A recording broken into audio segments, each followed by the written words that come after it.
네, 반갑습니다. 시사정남 3인 3세 10월 7일입니다. 김무성 당대표가 이 안심번호 국민공천제로서 이렇게 이 여야 대표 간의 어떤 협상으로서 또 새로운 물꼬를 트는가 했더만은 청와대 그 강한 반발로 인해서 또다시 거듭된 양보를 했다. 이런 걸 가지고 지금 또 친박 비명 간에 특별기구를 둘러싸고서도 여러 가지 이야기들이 오가고 있습니다. 새정치연합의 문재인 대표는 다시 비주류가 불가론의 이 불지피에 들어간 것 같습니다. 그리고 역사교과서 또 올해 큰 이슈 중에 하나입니다. 이 국정화 문제, 이게 국감 이후에 아마 교육부에서 발표를 한다는데 이 가지고도 논란이 많습니다. 오늘 세 가지를 짚어보겠습니다. 먼저 김무성 대표가 거듭된 후퇴다. 그래서 어떤 언론들에는 도표로까지 만들어서 1차, 2차, 3차 이런 이야기까지 이 도표로 넣기까지 하는데 정치적으로 고사위기 직면이다. 이렇게까지 봐야 됩니까? 오픈 프라이머리에서 이제 안심번호, 국민본처제 후퇴, 그 다음에 이제 비박계가 요구하는 전략공천 없는 100% 여론조사에서도 물러서고 우선 추천제라는 것을 수용하고, 그 다음에 이제 당원 50%, 여론조사 50% 하는 방식의 기존 방식도 이제 받아들이는 까지 갔으니까 사실상 이렇게 후퇴 수순들이 이렇게 굉장히 이렇게 우리가 봤을 때는 아예 원점으로 돌아온 그런 상황이 됐습니다. 공천제가 원점으로 돌아왔다. 예. 네. 이런 상황에서 봤을 때는 이렇게 비박계가 상당히 이렇게 김무성 대표를 믿고 갔던 부분인데, 이 부분들에서 비박계들은 상당히 당혹스러운 상황이고 중심이 사실상 와야 되는 상황 아니냐, 이런 면을 봤을 때 친박계 공세도 있지만은 비박계도 이제 당신 뭐 하는 것이냐, 이런 흐름이 있습니다. 그래서 이제 정치적으로 상당히 이렇게 입지가 좁아진 거 아니냐, 이렇게 보는 부분입니다. 그 와중에 청와대에서는 그 대변인과 누구였죠? 박종주 경호실 차장 두 명이 이제 그 내년 총선 출마 때문에 사의를 표명했다 이렇게 넣으면서 나머지는 더 이상 없다. 그래서 그때 이 청와대 출신의 이 전략공천 이 문제를 오히려 좀 걷어들인 것도 한편 보면 또 성과일 수도 있지 않나, 이런 이야기도 있습니다. 근데 아직까지 완전히 걷어들였다고 보는 거는 조금 이럴 것 같고요. 그리고 이제 지금 이 문제 가지고 저는 시각이 양쪽이 다 너무 지나치게 이렇게 지금 조기에 정면전으로 가는 게 부담스러운 측면들이 있기 때문에 서로 한 발씩 뺀 거 아니냐, 그렇게 보고 지금 오늘 유승민 전 원내대표죠. 그동안 이걸 다물고 있다가 세게 또 발언을 하고, 비박계 나름대로 내부적인 조직화에 일정하게 들어간 거 아니냐, 김무성이 유승민에게 손을 내밀었다는 이야기도 있고, 그런 걸 보면 어쨌든 지금 공천 특별기구를 만드는 데 있어가지고는 사실 친박이 아무리 뭐라고 하더라도 당 대표나 당의 공식적인 그거에서는 이 친박 쪽이 명분이 약하거든요. 그러니까 의원총회에서 결정된 사항이 있고 그걸 갖고 최고위원회에서 집행을 해나가야 되는데 집행을 못하도록 이제 자꾸 발목을 잡는 식으로 비치기 때문에 이 부분은 기박으로서도 해볼 만한 거고, 이게 가게 되면 다시 또 이제 재연되는 그런 상황이 올 수도 있지 않겠나, 이렇게 봐지고, 위원장 선임 문제, 공천특별기구 위원장 선임 문제에서는 김무성으로서 여기서 물러나게 되면 그야말로 이제 비박 진영 전체가 저 사람한테 더 이상 기대할 게 없겠다, 이런 식으로 갈 수 있기 때문에 끝까지 물러서지는 않지 않겠나, 그렇게 봐집니다. 근데 이 와중에서 원유철 원내대표의 어떤 행보가 상당히 좀 주목됐죠. 예, 신박 이렇게 다시 분류가 됐습니다. 네, 그리고 뭐 이렇게 이 뭐야 이렇게 이 근력에 따라서 이렇게 옮겨 다니는 이게 뭐 이런 부분으로까지가 됐는데 현재로서는 이렇게 김무성 대표가 답답한 국면에 놓여 있는 것이 최고위원 구성, 그러니까 뭐 최고위원 회의를 하던 최고 중진 회의는 조금 다르겠지만은 에서는 혼자입니다. 완전히 고립되어 있습니다. 그러다 보니까 자기 주장을 이렇게 펼쳤을 때 계속 좋지 않은 모양새가 연출된다는 것, 이것이 굉장히 이렇게 안 좋은 국면이고, 그다음에 비박계에서 김무성 당신을 믿고 이렇게 밀어줬는데 계속 왜 이러냐, 이런 실망감들을 다시 이제 추스려야 되는데, 여기에 이제 뭐 최근에 얼마 전에 이제 추석 때 이렇게 유승민 전 원내대표에게 도움을 요청했다든가 이런 내부적인 흐름은 있는 것 같은데, 아직까지는 뭐 정병국 의원이 이제 뭐 김무성 대표한테 책임져라 뭐 이런 식까지 이제 몰아붙이는 상황도 발생하기까지 했습니다. 그래서 이 부분들이 이제 김무성 대표가 어느 정도 수습해내느냐, 이것도 과제입니다. 어쨌든 간에 지금 현재 그 새누리당 내에서는 공천특별기구 위원장을 누굴 하느냐, 여기에 따라서 지금 일정 정도 뭔가 또 이렇게 그 정리될 것 같은데, 김태호 최고위원이 하느냐, 불출마 선언을 했죠. 예. 이게 하느냐, 아니면은 기존 그 갈래가 되다시피 한 사무총장인 황진아 의원이 하느냐, 이게 따라서 또 이게 금방 말씀하신 대로 김무성 대표가 더 이상 물러설 수 없다라고 이걸 고집을 하든지. 그런데 김무성 대표 지난번에도 그 여의도 연구원장도 물러서 버렸잖아요. 이게 서청원 그 최고위원 2위로 됐었죠. 네. 친박계 자장. 최고위원에서 너무 심하게 몰아붙이던데 좀 보기가 좀 딱하더라고요. 그날이 있게요. 4일날 저녁에 중앙일보하고 이제 김무성 대표가 인터뷰를 통해서 저 이제 우선 공천제를 받고 이제 당원 50% 수용한 안을 이제 받아줬습니다.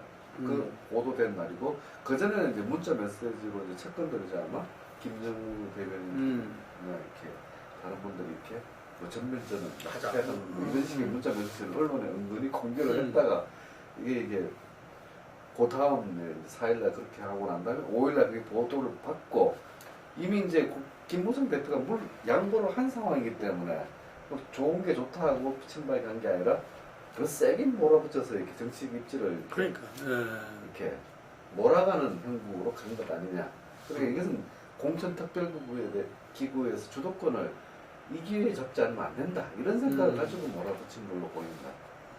이 세력으로서는 지금 청와대 친박이 센 것 같지만 전체적인 여론 흐름이라든지 또 의원총회 분포라든지 이게서는 또 여전히 지금 비박이 우위를 차지하고 있잖아요. 그렇습니다. 그럴 수밖에 없는 게 이제 오늘 유승민 전 원내대표 발언 같은 것도 우리가 좀 눈여겨볼 대목이 대구에 현역 7명이 다 잘하고 있다. 그리고 그 중에 한 명도 이제 저거 돼서는 안 된다. 그러고 만약에 내하고 자기하고 가깝다는 이유 때문에 뭐 공천 학살이 있다면 가만히 있지 않겠다. 뭐 이런 식으로 이야기를 하고 그건 무슨 이야기인가 하면 현역 의원들에 대한 어떤 그런 그 공천 보장, 이 문제가 지금 또 내부에 깔려 있기 때문에 그 부분에서는 김무성 대표가 이제 명분을 쥐고 있는 거고, 또 이 우승 공천 이야기하는 부분이 일정하게 그 현역을 자르겠다는 걸 그 전제하고 있기 때문에 의원들 경우에는 상당히 이제 그 부분에 대해서는 심정적인, 자기가 거기 타겟이 될 수 있다는 생각이 있는 사람들 경우에는 반발할 수밖에 없는 거죠. 그런 점에서는 그 청와대와 김무성 이렇게 봤을 때는 김무성으로서는 상당히 그 외롭고 힘든 그거지만은 이제 선거 시기가 다가오고 공천에 대한 구체적인 누구를 최종적으로 확정해야 되는 시기가 다가올수록 또 현역 의원들의 그 요구나 그것도 만만치 않을 거기 때문에 그 변수가 지금 잠재되어 있다. 그리고 청와대에서 한 발을 뺀 것도 이제 그런 것에 대한 고려가 좀 있는 거 아니겠느냐, 이렇게 봐야 될 것 같습니다. 청와대가 이제 TK 물갈이로 한 발 뺀 부분들, 이제 9월 7일 날부터 이제 방문하고 막 한 달 내내 여론이 될 거는데도 그때는 그냥 즐겼거든요. 약하다가 즐기다가 이제 5일날 그렇게 이제 더 이상 이렇게 DK 물가이론 이런 부분들은 청와대에서는 받지 않겠다라고 한 부분들은 방금 말했듯이 TK 전체를 적으로 돌리는 상황으로 현역을 전체를 적으로 돌리는 상황, 유승민 전 원내대표나 몇 명을 찍어내는 상황을 자신들은 원했는데 전체에게 불안감을 조성했다고 하는 그런 이제 우려들, 이런 부분들도 작용했다고 보입니다. 그러니까 그 과정에서 제가 보기에는 그 청와대 홍보수석이 나와서 그 안심번호 그 국민공천제 5대 불가론을 이야기하고 하는 것들이 참 정말 그렇게 박근혜 대통령이 주창했던 상권 분립에도 전혀 맞지도 않고, 도대체 이게 언제적 이 제왕적 대통령제와 이게 지금 당 총재를 견임하고 있는 상황도 아닌데, 이게 당의 공천 문제에서 청와대가 저렇게까지 이야기한 걸 보면은 좀 너무 나간 것 같아요, 청와대가. 제가 보기에. 그러다 보니까 뒤에 수습을 하려 하다 보고 또 대구 민심도 그렇고, 유승민 원내대표가, 전 원내대표가 그 대구 시당위원장 하면서 상당히 카리스마 있게 리더십을 발휘를 했다고 그러더라고요. 그러니까 이번에 원내대표 할 때 부대표로도 전부 다 동참하고 뭐 그랬다 그러던데. 그러니까 아마 빨간 신호가 좀 이곳저곳에서 좀 왔지 않나. 그래서 나름대로 현재 이 전략공천 부분들을 갖다가 이렇게 거둬들이는, 그러면서도 실제로 이제 친박에서 오히려 김무성 대표를 더 몰아붙이는 이런 상황인데, 하여튼 공천특별기구 과연 김무성 대표가 역시나 또 이렇게 이 뒤로 물러설 것인지, 아니면 이게서는 더 이상 아니라도 배수진을 치고 할 것인지, 이게 언제 결정이 되는 거죠? 지금 결정이 나 있어야 되는데 아직도 위원장 선임을 일주일째 못하네. 지난 어총이 끝나 공천특별기구를 구성하기로 하고 일주일 동안 아직도 위원장을 지금 선임 못하고 저렇게 대치하고 있습니다. 그러니까 계속 그런 상황 속에서 아마 이 조만간에 결론이 나오지 않을까 이렇게 싶습니다. 야당은 또 뭐 여러 가지로 보면 통합전대니 조기 선대위니 뭐 이런 이야기들이 지금 새롭게 이제 주창이 돼 나가고 있죠. 아마 비주류나 이렇게 정도에서 방향을 좀 잡은 것 같아요.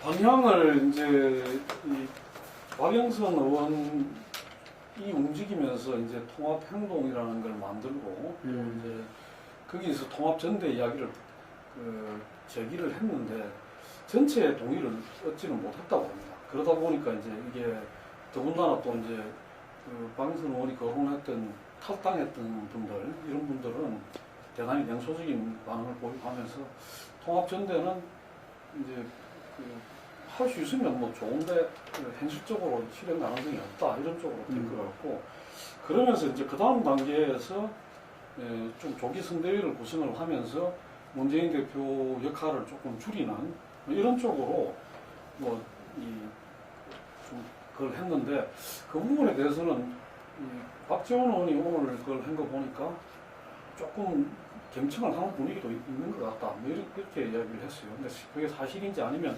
최승 총무본부장인가요? 거기는 또 강하게 또 이제 결국은 안 흔들겠다는 약속을 하고 여기까지 왔는데 다시 흔들기 시작한 거 아니냐, 뭐 이렇게 생각을 하는데, 제가 보기에는 그 지점에서 어느 선에서는 조금 절충과 타협이 있지 않겠냐. 왜냐하면 이 선대위 구성을 너무 서두를 경우에 또 올 수 있는 부담도 있지만, 그렇다고 마냥 지금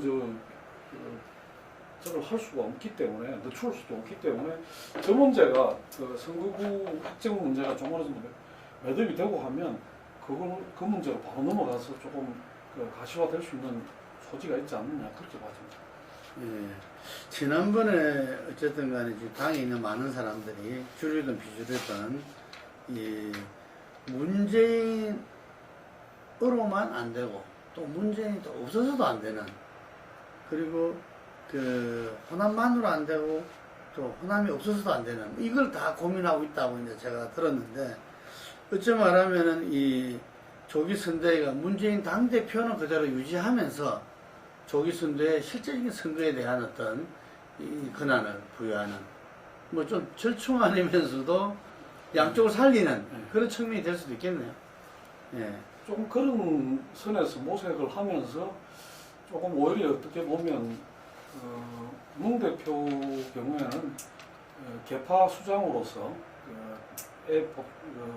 역할보다는 조금 더 이제 통합 행보 쪽으로 그걸 하는 그게 당을 위해서도 바람직하고 사실 대선 어쨌든 야권의 유력한 대선 주자인데 그 대선 주자로서도 지나치게 어떤 개파 수장의 그 가치는 그런 거로는 점점 어려워질 수밖에 없기 때문에 그걸 한 단계 뛰어넘는 행보를 해야 되는 거 아니냐 그렇게 봐요.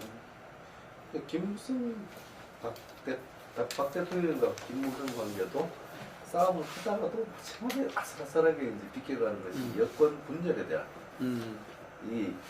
이 딜레마 때문에 이렇게 가고 있는 것이고 현재 문재인 대표에 대한 둘러싸고 이제 야권이 계속 문제인 것도 야권을 어떻게 분열하지 않고 통합에 나가느냐 이 문제를 가지고 지금 계속 각 진영 내에서 이제 서로가 이렇게 싸움을 하고 있는 상황이라고 봅니다. 근데 여기서는 이렇게 역시 이제 공천 문제의 매듭을 문재인 대표 손으로 하느냐 아니면 이렇게 통합적인 포지션으로 여러 세력들이 이제 같이 뭐 좀 나쁘게 말하면 나눠 먹기고 좋게 말하면 통합해서 가는 거고 이런 부분은 어떤 모양새를 가져가느냐를 가지고 현재 그림을 그리고 있는 거다 이렇게 보여집니다. 그러면 이 조기 선대위라 했는데 이게 어떻게 구성될 것이냐 조기 선대위의 어떤 뭐 지도부를 할까요? 뭐 이런 부분들이 지난번에 정세균 전 당대표가 이야기했던 그런 연석회의 뭐 그 연장선상인지 뭐 예를 들면 개파 수장급 이렇게 그 의원들이 혹은 당대표를 지냈던 그런 분들이 모여서 이 선대를 구성하자는 건지 아니면은 또 뉴페이스들로 해서 한다든지 뭐 여러 그런 이야기가 나오는 것 같아요. 예, 그런 이야기들이 있고 또 하나 이제 중요한 문제가 이제 소위 말해서 컷오프하는 뭐랍니까 그 현역 의원 평가위 그 부분이 이제 어떻게 보면 또 키를 쥐고 있다고 보시는데 제가 보면 핵심위에서 안을 통과시키고 왔기 때문에 야당은 지금 그 선에서는 가야 되는 거 아니겠느냐 20%를 이제 컷오프 시키고 그러면서 이 전략 공천도 좀 하고 가는데 이제 문제는 아까 지적하셨듯이 그걸 문재인 내지는 친노가 완전히 좌지우지하는 걸로 되게 되면 그만큼 반발이 클 거고 그게 조금 객관적인 어떤 포지션에서 하게 되면 상대적으로 좀 반발이 완화될 거라고 보는데 그걸 어떻게 이제 융합을 해낼 거냐 그게 굉장히 고난이 방정식이라고 보고 그런 점에서는 아까 말씀하셨던 이 개파 수장형 아마 선대위보다는 조금은 이때까지 뭐 지향해 왔던 게 그런 방향이니까 조금은 당의 새로운 어떤 그런 비전이나 저걸 보여주는 그런 걸 쪽으로 갈 가능성이 높지 않겠나 그렇게 봐지네요. 여기서 문제는 이렇게 선대위는 굉장히 수직적인 조직입니다. 이게 막 선거 국면을 지휘하는 굉장히 의사결정이 빨라야 되고 수직적인 리더십인데 현재 이제 비주류나 이제 당선인이 요구하는 조기 선대위 구성은 굉장히 수평적인 요구거든요. 이 부분들도 사실은 이렇게 조류가 참 받기 어려운 그런 부분들이 있습니다. 그 점에서는 지난 대선 때 우리가 이제 문재인 캠프가 너무나 수평적으로 원심력이 작동하는 그런 구조였기 때문에 선거 과정에 원활한 대처나 또 어떤 이슈 파이팅이나 이런 거에서 약했다 이런 이제 지적도 나왔습니다만 이번 총선도 마찬가지 아니겠냐. 너무 지나치게 개파의 어떤 그런 걸 이해를 충족시키기 위한 그런 모양새만 생각한다면 나중에 가서 또 문제가 될 수 있겠죠. 예, 지난 19대 총선 때 새누리당이 정치인 한나라당 그때 내가 이름 바꿨죠 새누리당으로. 새누당이 이제 그때 컷오프를 25%인가 예. 그 했죠. 그런데 이제 거기에 이제 컷오프 당하는 분들이 그 기준을 보자. 그게 그 어떻게 평가했는지 왜 됐는지 보자 했을 때 공심에서 보여주지는 않았다 이렇게 그러거든요. 근데 지금 새정치연합은 혁신위에서 지난번에 컷오프를 이야기하면서 기준을 다 이렇게 그 제시했잖아요. 예. 예, 그래서 그런 부분들이 아마 좀 공정하게 투명하게 된다면은 이것도 또 하나의 또 새로운 그게 될 수 있는데 그게 상당히 좀 어렵지 않겠느냐. 쉽지는 않을 거라고 봅니다. 특히 네. 이제 교체 지수인가 교차 지수인가 교체 지수라 그러죠. 예. 교체 지수. 이것은 이렇게 지역별로 다 상대적이기 때문에 이걸 일률적으로 하는 기준을 만드는 게 굉장히 어려운 부분이 큽니다. 뭐 그런 부분들 과연 객관적으로 할까? 어떻게 정해도 비판은 나올 수밖에 없습니다. 그러니까 예. 그 부분은 뭐 저런 게 좀 대체적으로 그 누구 정도가 그 통과하고 누구가 탈락했다 이런 거 같으면 이 정도는 뭐 좀 말이 된다 안 된다 이런 게 이제 좀 그 판가름 나지 않겠나. 개개인들은 뭐 거기 포함된 개개인들은 강력하게 반발할 수 있지만 전체적인 그림으로서 이거는 뭐 좀 말이 되는 그림이다 하게 되면 되지 않겠나 그렇게 봐집니다. 네, 지금 이제 이번 주면은 이제 국정감사도 그 끝나게 되고 어쨌든 선거구 획정위가 지금 그 바로 다음 주 13일까지 지금 근데 오늘 제가 국회 가서 들어보니까 이 농어촌 이렇게 특별구 부분들이 이렇게 좀 그 살려지는 이런 분위기고 그 속에서 이제 농어촌이 특별구 되면 하한선이 이제 올라가게 되는 거죠. 올라가서 상한선도 올라가게 되고 그래서 분구가 30만 이렇게 근방에서 분구될 지역이 분구가 안 되고 예를 들면은 뭐 그런 이야기들이 돌면서 좀 현행극이 좀 유지되는 뭐 이런 이야기들을 갖다가 오늘 좀 들었는데 하여간에 그 부분 또 다음 주에는 상당히 좀 중요한 문제가 되지 않겠나. 하한선이 올라가면 오히려 지방에서 농어촌에서 롭스제들 특별구 돼버린다. 특별구.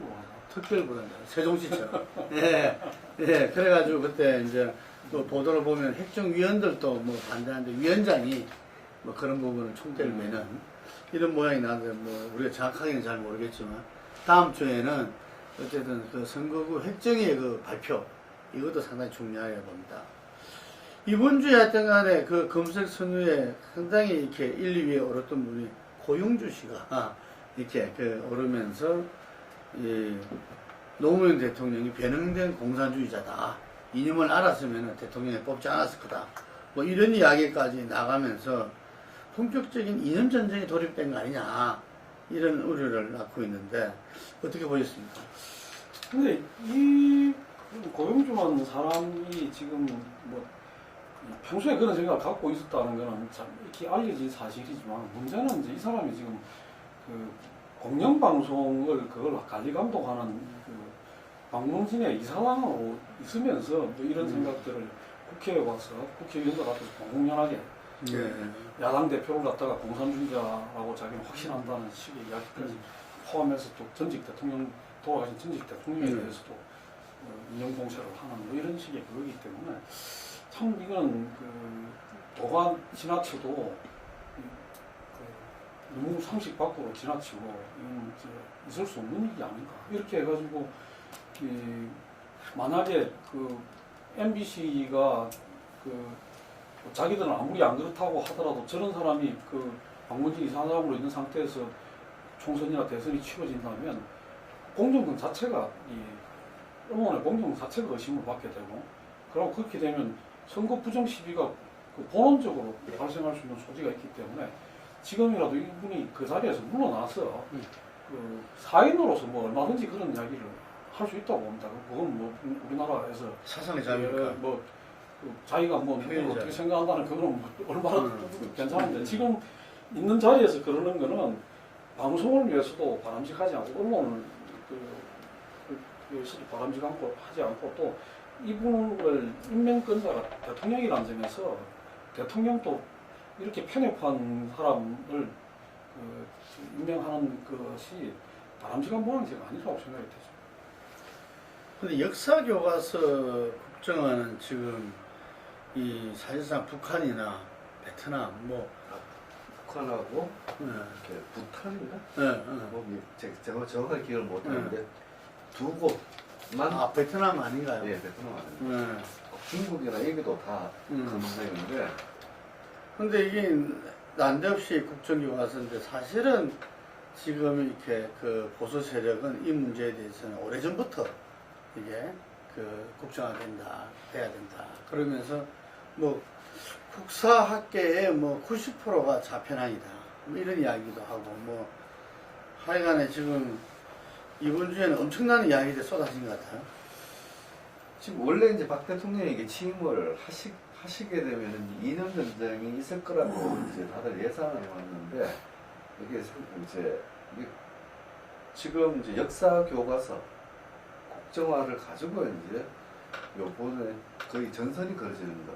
그러니까 이제 새누리당은 뭐 연일 나옵니다. 김무성 대표하고 원정철 원내대표가 연일 이 부분을 그 대한민국 역사를 부정적으로 그렸다 이렇게 해서 연일 나오고 있거든요. 상황이고 박 대통령 또한 이미 지난해 2월달에 이제 언급을 한 이후에 이 부분들을 청와대가 주도하고 있는 상황이거든요. 뭐 이런 상황이다 보니까 현재 상황이 이렇게 이 이념 전쟁적인 상황으로 가는 상황입니다. 그러니까 문재인 대표는 오늘은 이제 유신 세력 부활이다 이렇게 이제 선을 긋고 나갔거든요. 그러니까 총선 앞두고 아예 이걸 가지고 서로 물러서지 않는 상황인 것 같고 이 속에서 고영주 이사장 논란이 이제 발생하니까 더 이제 야당이 이제 더 막 폭발적으로 대응하는 그런 분위기입니다. 근데 문제는 지금 저는 참 답답하게 생각을 하는 게 이제 지금 교과서가 문제가 있다, 역사 교과서가 문제가 있다 이런 이야기를 하면서 과연 그분들이 그렇게 이야기하는 분들이 한국 현대사나 역사적인 사실에 대해서 얼마나 제대로 지금 알고 있는지 오늘 김무성 대표 발언을 보면 이 우리나라가 북한이 먼저 스탈린 지시에 의해서 나라를 만들고 그 뒤에 이제 우리가 했는데 그걸 거꾸로 지금 기술하고 있다. 그 민정교과서 때는 그렇게 이야기했거든요. 그건 사실관계를 우리가 8.15에 48년 8.15에 나라를 만들고 그 뒤에 이 저쪽에서 9월 9일 날 국가를 그걸 하는데 그런 기본적인 사실 대단히 뭐 상식적인 웬만한 어린애들도 아는 이야기도 당 대표라는 사람이 거꾸로 이야기할 정도로 현대사의 어떤 팩트 자체를 잘 모르는 사람들이 이렇게 저렇게 이야기를 하는 부분에 대해서 참 한심하다. 그런 점에서는 저는 이런 데야말로 좀 역사 학자들이나 이 학계에 좀 맡겨놔야 되는 문제지. 왜 이런 걸 가지고 정치권이 나서가지고 저걸 하려고 하는 건지. 이게 정말 시대착오적이고 거꾸로 돌아가는 거다. 이전에 그렇게 했다가 그 폐해가 너무나 크기 때문에 이건 학계에서 알아서 하고 학계에서 지금도 좀 입장 차이가 있는 교과서들이 있거든. 그러면 그걸 최종적으로 채택하는 건 학교에다 저랑을 주고 그렇게 해갖고 하면 되는 건데 이걸 단일 그걸 해가지고 하겠다고 하니 이게 얼마나 국대를 가겠다는 게 참 답답하다. 그렇게 말씀드릴 수밖에 없습니다. 그러니까 이번 사건은 이렇게 교과서 이렇게 유라이트 그래서 교과서 교과서 채택률이 거의 0%가 되는 굴욕을 받은 그 후속으로 된 거니까. 근데 그 교과서가 얼마나 수준이 미달이었어요. 사실관계가 엄청나게 잘못되어 있는 게 많았고. 유라이트 입장에서 교과서를 쓸 수도 있고 충분히 그것은 이렇게 검인정 받아서 이렇게 배포할 수 있는 부분인데 그래서 선택받아야 되는 문제인데 이것을 이제 국정화를 해서 자기 교과서를 이렇게 단일 교과서 하겠다 이렇게 간 부분들이 있습니다. 그런 부분들이 논란이 될 수밖에 없는 겁니다. 어쨌든 그 나라의 지성은 기본적인 게 그 대학 교수들 아니겠어요? 각 분야의 전문가들인데 지금 역사학자 교수들이 뭐 지금 전국적으로 일제히 이건 아니다. 이 국정화 부분에 대해서는 단호하게 뭐 진보든 보수 성향인 학자든 다들 들고 나서는데 이 집권 여당이나 이렇게 그 정부도 이 문제에 대해서는 이렇게 다시 한 번 더 생각을 해야 되지 않겠느냐. 지금 이 국정화자 금방 말씀하신 대로 현대사에 대한 팩트를 잘 모르고 예를 들면 자기들이 볼 때 좀 불리한 부분들이 상당히 나오는 이런 박정희 독재에 대한 부정적 기술이라든지 뭐 이런 문제 때문에 이걸 갖다가 뭐 엎어야 된다. 그래서 이것을 뭐 이렇게 국정화 된다는 것은 단일화 된다는 이야기죠. 그렇죠. 한 가지 정도. 예, 뭐 그런 건데 그거는 이 시대에는 도저히 그 뒤떨어지고 맞지 않는 그런 거기 때문에 아마 이 문제는 당장의 교육부가 어떤 그 발표를 하더라도 결국에는 이 국정화는 이렇게 될 수가 없다. 우리나라가 세계적으로 어떤 이 민주주의를 갖다가 이렇게 성취한 나라로서 이렇게 이 세계적으로 인정을 받고 있는 나라인데 이게 국민들이 용납할 리 없다고 봅니다. 이거는. 근데 아직 국민 여론은 이게 새누리당이 이렇게 강하게 나가면서 국민 여론은 국정화에 찬성 여론이 높습니다. 아 그래요. 47대 42 최근에 이제 비슷한 새정치연합 타임이 의뢰를 해가지고 나온 발표인데 그 전에도 그럴 거야. 근데 내용을 정확하게 이제 파악하고 있기 때문에 이제 정부가 그렇게 추진하니 하는 여론이 높은 거. 그래서 이제 조금 높은 상태입니다. 근데 이제 추세를 보면은 국정화에 대한 반대 여론이 빠르게 높아지는 현상도 있습니다. 그러니까 이게 이제 지금 나오는 그 내용이 뭔지를 잘 모르고 나오는 여론은 당 지지도나 내지는 친여냐 친야냐 이걸 가지는 거고 이게 이제 좀 지금은 보수보다 진보보다 보수가 좀 더 높잖아요. 네. 그러니까 이제 그게 반영된 거라고 봐지고 이제 조금 더 본격적으로 가게 되면 이제 교육 문제를 이렇게 접근하고 교과서 문제를 이렇게 접근하는 데 대해서 과연 우리가 이렇게 하면서 일본이 뭐 위안부 문제를 왜곡한다는 등 이런 이야기를 하는 스스로가 우리가 부끄러워지는 거죠. 근데 그런 점에서 저는 참 이 정부가 후퇴를 하더라도 뭐 해야 할 수 있는 부분이 있고 해서는 안 되는 부분이 있는데 마지노선은 좀 지켜줬으면 제 개인적으로는 현 정권이 이념 정책을 벌여가지고 그렇게 정치적으로 총선에 도움이 될까라는 생각을 하는데 이때까지는 재미를 봤다고 생각을 합니다.